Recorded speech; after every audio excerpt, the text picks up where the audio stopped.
উচ্চ মাধ্যমিক শ্রেণীর শিক্ষার্থীদের আজকের ক্লাসে স্বাগতম জানাই। প্রিয় শিক্ষার্থীরা, নিশ্চয়ই তোমরা ভালো আছো, সুস্থ আছো। আমরা আজকে রসায়ন প্রথম পত্রের ৪র্থ অধ্যায় রাসায়নিক পরিবর্তন নিয়ে আলোচনা করব। এই অধ্যায়ের এটি অষ্টাদশ পর্ব। আজকের এই পর্বটিতে তোমাদের সাথে আছি আমি, সজীব বণিক, সহযোগী অধ্যাপক ও বিভাগীয় প্রধান, রসায়ন বিভাগ, কুমুদিনী সরকারি কলেজ, টাঙ্গাইল। প্রিয় শিক্ষার্থীরা, আমরা প্রথমেই জেনে নেব আজকের আলোচনার বিষয়। আজকে আমরা অসওয়াল্ডের লৌহকরণ সূত্র নিয়ে আলোচনা করব এবং এরপর এই সূত্রের আলোকে মৃদু অ্যাসিড ও ক্ষার দ্রবণের পিএইচ গণনা কিভাবে করতে হয় তা দেখব। আজকের এই আলোচনা থেকে তোমরা অসওয়াল্ডের লৌহকরণ সূত্রটি ব্যাখ্যা করতে পারবে এবং সেই সাথে এই সূত্রের আলোকে মৃদু অ্যাসিড ও ক্ষার দ্রবণের পিএইচ গণনা করতে পারবে। তো প্রিয় শিক্ষার্থীরা, শুরু করছি আমাদের আজকের আলোচনা। প্রিয় শিক্ষার্থীরা, অসওয়াল্ডের লঘুকরণ সূত্র, এটি নিয়ে আমরা প্রথমে আলোচনা করব। অসওয়াল্ডের লঘুকরণ সূত্রটি মৃদু অ্যাসিড এবং ক্ষারকের ক্ষেত্রে প্রযোজ্য। প্রিয় শিক্ষার্থীরা, আমরা জানি অ্যাসিড এবং ক্ষারক এদের যখন আমরা কোনো মাধ্যমে, অর্থাৎ ধরো জলীয় দ্রবণে যখন দ্রবীভূত করব, তখন এরা আয়নিত হবে। এক্ষেত্রে যে অ্যাসিড এবং ক্ষারগুলো তীব্র, তারা দ্রবণে সম্পূর্ণরূপে আয়নিত হয়, কিন্তু যারা মৃদু বা দুর্বল প্রকৃতির তারা কিন্তু সম্পূর্ণ আয়নিত হয় না। তাদের আমরা আংশিক আয়নিত হতে দেখি। ফলে তাদের আয়নিত এবং অআয়নিত অংশের মধ্যে কিন্তু একটি সাম্যাবস্থা বিদ্যমান থাকে। এই সাম্যাবস্থা বিদ্যমানরত অবস্থায় তাদের মধ্যে সাম্য ধ্রুবকের কিছু বিষয়ও জড়িত থাকে। সাম্য ধ্রুবক সেখানে অবস্থান করে। তাহলে আমরা মৃদু অ্যাসিড এবং ক্ষারের ক্ষেত্রে এই অসওয়াল্ডের লৌহকরণ সূত্রটি প্রয়োগ করতে পারি। এই ক্ষেত্রে আমাদের প্রথমে বিয়োজন মাত্রা সম্পর্কে আমরা একটু জানব। বিয়োজন মাত্রা কি? বিয়োজন মাত্রা দিয়ে মূলত একটা অ্যাসিড বা ক্ষারের যারা মৃদু, তাদের বিয়োজিত হওয়ার যে সক্ষমতা বা ক্ষমতা তা নির্দেশ আমরা করে থাকি। তাহলে আমরা কোনো দ্রবণে উপস্থিত একটি উপাদানের মোট মোলের যে ভগ্নাংশ বিয়োজিত হয় তাকেই বিয়োজন মাত্রা বলে থাকি। আমরা বিয়োজন মাত্রা সম্পর্কে যদি লিখি, তাহলে বিয়োজন মাত্রা এটাকে আমরা সাধারণত বিটা দ্বারা প্রকাশ করি এবং বিটা বিয়োজন মাত্রা এটি হচ্ছে বিয়োজিত মোল সংখ্যা, বিয়োজিত মোল সংখ্যা ডিভাইডেড বাই পদার্থের মোট মোল সংখ্যা, পদার্থের মোট মোল সংখ্যা দ্বারা নির্দেশ করা হয়। অর্থাৎ আমরা বিটা, ধরো একটি পদার্থের 2 মোল একটা মাধ্যমে উপস্থিত আছে এবং এই 2 মোলের মধ্যে আমরা দেখলাম বিয়োজিত হয়েছে 0.5 মোল, এত মোল বিয়োজিত হয়েছে। তাহলে এটি হচ্ছে বিয়োজিত মোল সংখ্যা, এটা হচ্ছে মোট মোল সংখ্যা। সুতরাং বিয়োজন মাত্রা বিটা হচ্ছে 0.5/2, অর্থাৎ এখানে 0.5 কে 2 দিয়ে ভাগ করলে যা পাওয়া যাবে সেটি হচ্ছে আমাদের বিয়োজন মাত্রা। তাহলে এই হিসাবে আমরা পাচ্ছি 0.25, এটি হচ্ছে আমাদের বিয়োজন মাত্রা। প্রিয় শিক্ষার্থীরা, আমরা সাধারণভাবে বিয়োজন মাত্রাকে আলফা বিবেচনা করি। এই ক্ষেত্রে আমাদের আলফা হচ্ছে যদি আমরা প্রতি মোল থেকে আলফা মোল বিয়োজিত হতে দেখি, অর্থাৎ 1 মোল কোনো পদার্থ থেকে যদি আলফা মোল পরিমাণ বিয়োজিত হয়, তাহলে সেই ক্ষেত্রে আমরা বিটা সমান কি পাবো? দেখো, 1 মোল থেকে আলফা মোল বিয়োজিত, তাহলে মোট আছে 1 মোল, তার মধ্যে আলফা মোল বিয়োজিত, বিয়োজিত মোল সংখ্যা হচ্ছে আলফা আর মোট হচ্ছে 1, অর্থাৎ তখন বিটা হয়ে যাচ্ছে আলফা। তাহলে আলফাকে আমরা বিয়োজন মাত্রা বলতে পারি যখন প্রতি মোল থেকে আলফা মোল করে কোনো পদার্থ বিয়োজিত হবে। তো আমরা এখন এই বিয়োজন মাত্রা আলফা ধরেই অসওয়াল্ডের লৌহকরণ সূত্রটি ব্যাখ্যা করব। প্রিয় শিক্ষার্থীরা, অসওয়াল্ডের লৌহকরণ সূত্রে যেটি বলা হয়েছে যে কোনো মৃদু অ্যাসিড বা ক্ষারের বিয়োজন মাত্রা হবে উক্ত অ্যাসিড বা ক্ষার দ্রবণের মোলার ঘনমাত্রার বর্গমূলের ব্যস্তানুপাতিক।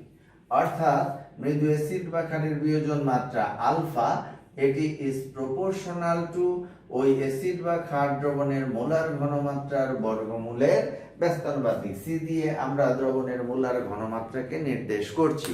তাহলে এই মোলার ঘনমাত্রার বর্গমূলের ব্যস্তানুপাতিক হচ্ছে আমাদের বিয়োজন মাত্রা অ্যাসিড বা ক্ষারের। তাহলে এই বিষয়টি অসওয়াল্ডের লৌহকরণ সূত্র নামে পরিচিত। এটি আমরা এটাকে একটু ব্যাখ্যা করার চেষ্টা করছি। আমরা ধরে নিচ্ছি HA এটি একটি মৃদু অ্যাসিড এবং এই অ্যাসিডটি যখন দ্রবণে আয়নিত হবে তখন এটি থেকে আমরা কি পাবো? H+ আয়ন পাবো এবং A- আয়ন পাবো। আমরা ধরে নিলাম দ্রবণে এই অ্যাসিডটির ঘনমাত্রা সি মোল পার লিটার। এটি সি মোল পার লিটার আছে, অর্থাৎ 1 লিটারে সি মোল আছে। এখন ওর বিয়োজন মাত্রা যদি আমরা আলফা বিবেচনা করি তাহলে আমরা জানি 1 মোল থেকে আলফা মোল বিয়োজিত হচ্ছে। তাহলে ওর যদি 1 মোল থাকে তাহলে বিয়োজিত যদি আলফা মোল হয় তাহলে সাম্যাবস্থায় ওর অবশিষ্ট থাকবে 1 - আলফা মোল এবং ওর 1 মোল থেকে আলফা মোল যেহেতু বিয়োজিত হচ্ছে তাহলে এটিও তৈরি হবে আলফা মোল, এটিও তৈরি হবে আলফা মোল। এখন প্রিয় শিক্ষার্থীরা, যেহেতু আমরা ধরেছি ওর ঘনমাত্রা সি মোল পার লিটার, তার মানে 1 লিটারে সি মোল আছে, তাহলে 1 মোল থেকে যদি আলফা মোল চলে যায় তাহলে সি মোল থেকে চলে যাবে সি আলফা মোল। তাহলে এখানে সি কমন নিলে আমাদের থাকছে সি ইনটু 1 - আলফা মোল। হ্যাঁ, তাহলে আমরা বলতে পারছি যে সি ইনটু 1 - আলফা মোল, অর্থাৎ এখানে যেহেতু সি আলফা মোল বিয়োজিত হচ্ছে তাহলে এখানেও কিন্তু ওর সি আলফা মোল উৎপন্ন হবে, ওরও সি আলফা মোল উৎপন্ন হবে। তাহলে নিশ্চয়ই এই বিষয়টি বুঝতে পেরেছো, কারণ 1 মোল থেকে 1 মোল হয়, তাহলে সি আলফা মোল যেহেতু বিয়োজিত হয়েছে তাহলে সি আলফা মোল থেকে এটারও সি আলফা মোল হবে, এটারও সি আলফা মোল হবে। আমরা যদি এখন সাম্য ধ্রুবকের কথা চিন্তা করি তাহলে সাম্য ধ্রুবক আমরা অ্যাসিডের ক্ষেত্রে জানি এটি Ka, অ্যাসিডের বিয়োজন ধ্রুবক, সেটি আমরা Ka দ্বারা প্রকাশ করি। তাহলে অ্যাসিডের বিয়োজন ধ্রুবক Ka, এই বিক্রিয়ার ক্ষেত্রে আমরা পাবো H+ এর ঘনমাত্রা ইনটু A- এর ঘনমাত্রা ডিভাইডেড বাই অবিয়োজিত অ্যাসিডের ঘনমাত্রা, এটাই হচ্ছে আমাদের Ka। তাহলে এখানে আমরা যদি এই ঘনমাত্রাগুলোকে ইমপ্লিমেন্ট করি তাহলে কি দাঁড়াবে? বা আমরা লিখতে পারি Ka সমান উপরে হচ্ছে C alpha into C alpha, নিচে সি ইনটু 1 - আলফা, বা এখানে Ka সমান, দেখো একটা সি কাটা যাবে তাহলে উপরে থাকছে সি আলফা স্কয়ার, নিচে থাকছে 1 - আলফা। তাহলে আমরা এইখান থেকে যেটা পেলাম এই মৃদু অ্যাসিডের ক্ষেত্রে Ka সমান আমরা পেলাম C alpha square by 1 - alpha. এখন দ্রবণটি যদি অতি লঘু হয়, অর্থাৎ অতি লঘু দ্রবণে আমরা জানি পদার্থ খুব অল্প পরিমাণ থাকবে, আর বিয়োজন মাত্রা যেহেতু আরো অনেক কম, সেই ক্ষেত্রে আমরা অর্থাৎ লঘু দ্রবণের ক্ষেত্রে আমরা এই 1 - আলফাকে 1 হিসাবে বিবেচনা করতে পারি, কারণ আলফার মান তখন খুবই নগণ্য, সেক্ষেত্রে 1 - আলফাকে আমরা 1 ধরতে পারি। তাহলে আমরা লিখতে পারি যে এই Ka সমান সি আলফা স্কয়ার, Ka সমান হয়ে গেল তখন সি আলফা স্কয়ার। তাহলে এটিও আমাদের কিন্তু মনে রাখতে হবে, লঘু দ্রবণের ক্ষেত্রে মৃদু অ্যাসিডের ক্ষেত্রে আমাদের Ka সমান হবে সি আলফা স্কয়ার। তাহলে এখান থেকে বা আমরা আলফা স্কয়ার সমান বলতে পারি Ka বাই সি, বা এখান থেকে আলফা সমান পাচ্ছি root over Ka by C. হ্যাঁ, এটাকে ভেঙে লিখলে কিন্তু আমাদের দাঁড়ায় যে আলফা সমান root over Ka into root over 1/c বা 1/√c, আমরা যাই বলি না কেন 1/√c। তাহলে এখানে দেখো Ka অ্যাসিডের বিয়োজন ধ্রুবক, এটি কিন্তু একটি ধ্রুব রাশি। তাহলে এটি যেহেতু ধ্রুব রাশি, সুতরাং আমরা এখান থেকে নিঃসন্দেহে বলতে পারি alpha is proportional to 1/√c। তাহলে এটি হচ্ছে আমাদের অসওয়াল্ডের লঘুকরণ সূত্র। তাহলে মৃদু অ্যাসিডের ক্ষেত্রে আমরা বলতে পারছি এখানে দুটি রাশি আমাদের অবশ্যই মনে রাখতে হবে, একটি হচ্ছে আলফা সমান √/KA/C। তাহলে এই ইকুয়েশনটি আমাদের ভালো করে মনে রাখতে হবে। আরেকটি বিষয় হলো যে মৃদু অ্যাসিডের ক্ষেত্রে আমরা হাইড্রোজেন আয়নের ঘনমাত্রা পাবো সি আলফার সমান। তাহলে এই দুটি তথ্য আমাদের মনে রাখতে হবে। কি মৃদু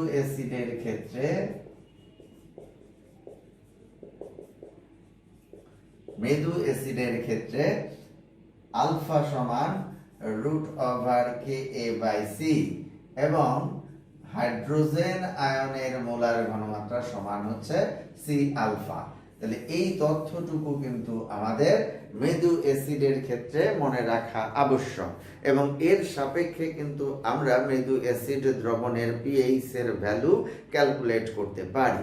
যদি কোনো অ্যাসিডের বিয়োজন মাত্রা দেওয়া থাকে, মোলার ঘনমাত্রা দেওয়া থাকে দ্রবণের, তবে এখান থেকে হাইড্রোজেন আয়নের ঘনমাত্রা জেনে আমরা ওই দ্রবণের পিএইচ হিসাব করতে পারি। অথবা যদি তার কে এর মান দেওয়া থাকে এবং দ্রবণের ঘনমাত্রা দেওয়া থাকে, তাহলে আমরা আলফার মান বের করেও হাইড্রোজেন আয়নের ঘনমাত্রা জেনে অ্যাসিডের দ্রবণের যে পিএইচ সেটি বের করতে পারি। ঠিক একই রকম ভাবে আমরা এই বিষয়টি মৃদু ক্ষারের ক্ষেত্রেও কিন্তু বিবেচনা করতে পারি। দেখো, একটি মৃদু ক্ষারকে আমরা সাধারণভাবে BOH দিয়ে প্রকাশ করি এবং এই BOH এটি যখন দ্রবণে আয়নিত হবে তখন এখান থেকে আমরা B+ এবং OH- এই দুটি আয়ন পাবো। তাহলে দ্রবণে এর ঘনমাত্রাও যদি যথারীতি C মোল পার লিটার হয়, তাহলে ওর 1 মোল থেকে যেহেতু আলফা মোল বিয়োজিত হয়, তাহলে C মোল থেকে C আলফা মোল বিয়োজিত হবে এবং সেই ক্ষেত্রে সাম্যাবস্থায় ওর অবশিষ্ট থাকবে C × 1 - আলফা। এটি কিন্তু সাম্যাবস্থায় ওর মোলার ঘনমাত্রা। তখন এইখানেও তৈরি হবে যথারীতি C আলফা এবং C আলফা। তাহলে সুতরাং এই মৃদু ক্ষারের ক্ষেত্রে আমরা পাবো Kb, অর্থাৎ ক্ষারের বিয়োজন ধ্রুবক সমান হচ্ছে B+ এর ঘনমাত্রা ইনটু OH- এর ঘনমাত্রা বাই অবিয়োজিত BaOH এর ঘনমাত্রা, কারণ এদের মধ্যে একটা সাম্যাবস্থা তখন বিদ্যমান থাকবে। এইখানে যদি আমরা এই মানগুলো ইমপ্লিমেন্ট করি, তাহলে এখানেও আমরা পাচ্ছি Kb সমান C alpha into C alpha by C into 1 - alpha, বা আমরা পাচ্ছি Kb সমান C alpha square by 1 - alpha. তাহলে আমাদের এই সমীকরণটিও কিন্তু মাথায় রাখতে হবে যে মৃদু ক্ষারের ক্ষেত্রে Kb সমান হচ্ছে C alpha square by 1 - alpha. তাহলে এইখানে প্রিয় শিক্ষার্থীরা, আমরা যথারীতি যদি লঘু ক্ষার দ্রবণ হয়, তাহলে আমরা যথারীতি এখানে কি লিখতে পারি? তাহলে অ্যাসিডের মতো করে আমরা লিখতে পারি লঘু ক্ষার দ্রবণের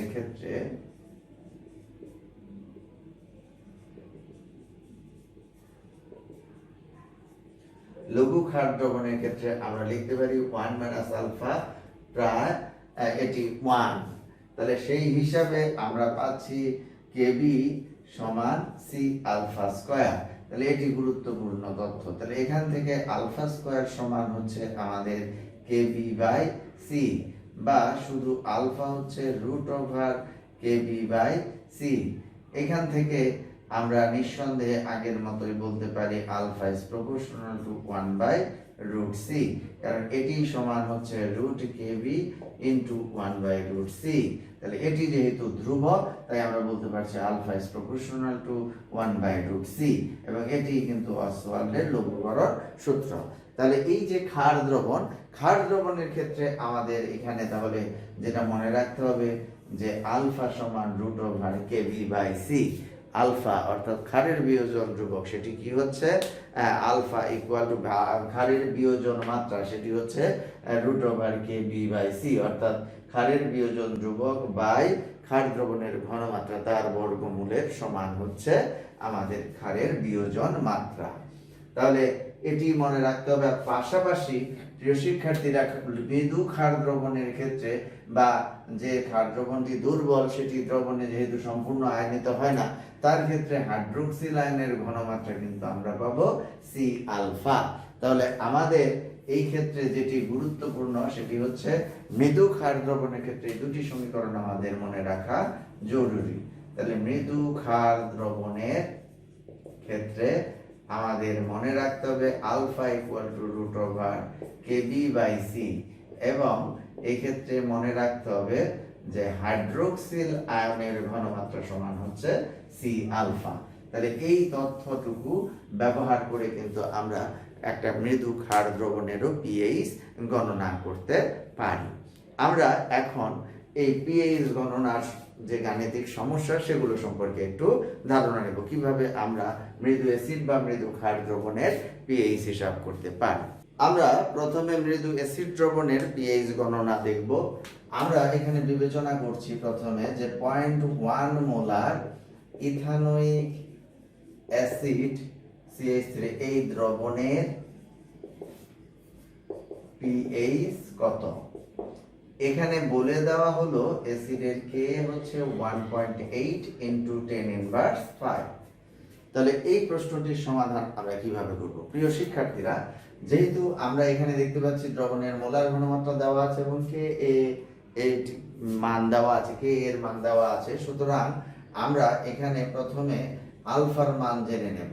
তাহলে আমরা জানি আলফা সমান root over K A by C.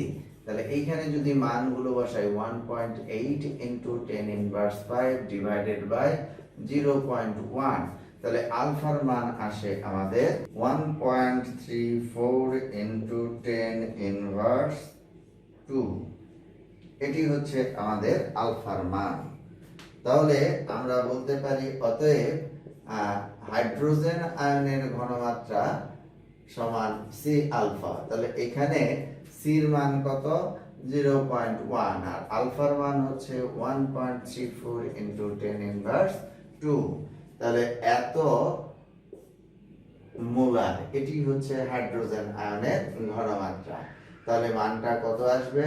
এখানে আসবে 1.34 ইনটু 10 ইনভার্স 3 মোলার। তাহলে আবার আমরা জানি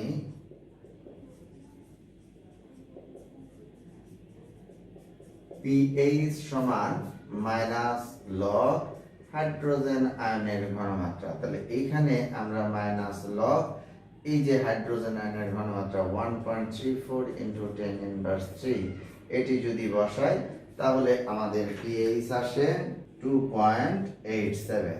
তাহলে এটি হচ্ছে আমাদের দ্রবণের পিএইচ। তাহলে প্রিয় শিক্ষার্থীরা, তোমরা নিশ্চয়ই সমাধানটি বুঝতে পেরেছো। আবার অনেক সময় এরকম থাকে যে এত মোলার HCl দ্রবণে 15% আয়নিত হয়। এত মোলার ইথানোয়িক অ্যাসিড দ্রবণে 15% আয়নিত হয়। দ্রবণটির পিএইচ কত? দ্রবণটির পিএইচ কত? তাহলে এ ধরনের সমস্যার সমাধান আমরা কিভাবে করব? তাহলে এইখানে লক্ষ্য করো কত পার্সেন্ট আয়নিত হয় বলে দিয়েছে। তার মানে এটি হচ্ছে অ্যাসিডটির বিয়োজন মাত্রা, আলফার মান। তাহলে আলফার মান যেহেতু দেওয়া আছে, তাহলে আমাদের কিন্তু এই অংশটুকু আর করতে হচ্ছে না। তাহলে এই ক্ষেত্রে আমরা কি করব? আমরা সরাসরি বলবো আমরা জানি